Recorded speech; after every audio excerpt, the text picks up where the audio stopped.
sachez que nos maîtres disent que si jamais le 10 Tevet tombait, Shabbat lui-même, on ne le repousserait pas. Comment ça se fait? On comprend que Kippour, on ne repousse pas le jeûne. Pourquoi?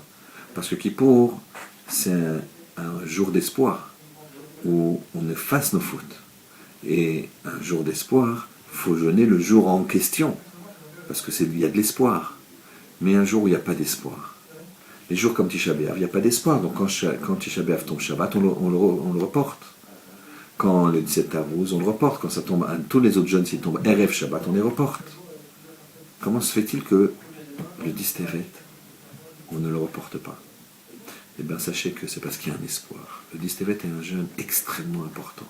Le Khatam Sofer me dit justement à ce sujet qu'on jeûne Shabbat quand on fait un mauvais rêve. Pourquoi? Parce que quand on fait un mauvais rêve dans une nuit, la ségoula pour enlever les conséquences de ce mauvais rêve, c'est de jeûner le jour même.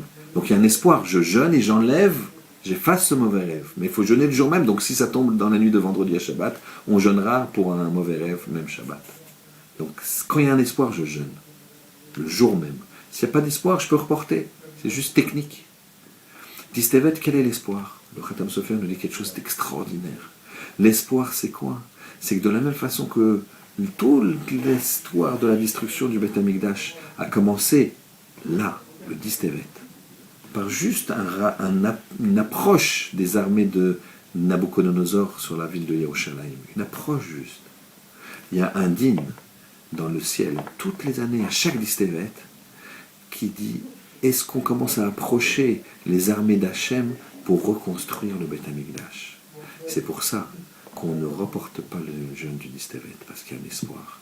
Alors qu'Hachem y fasse qu'on puisse jeûner comme il faut, faire tchouva, l'essentiel du jeûne c'est la tchouva, c'est pas le jeûne lui-même. Et avec ça, provoquer dans le ciel un dîne que le Beth Amikdash va être construit de Mera Benyaminu. Amen.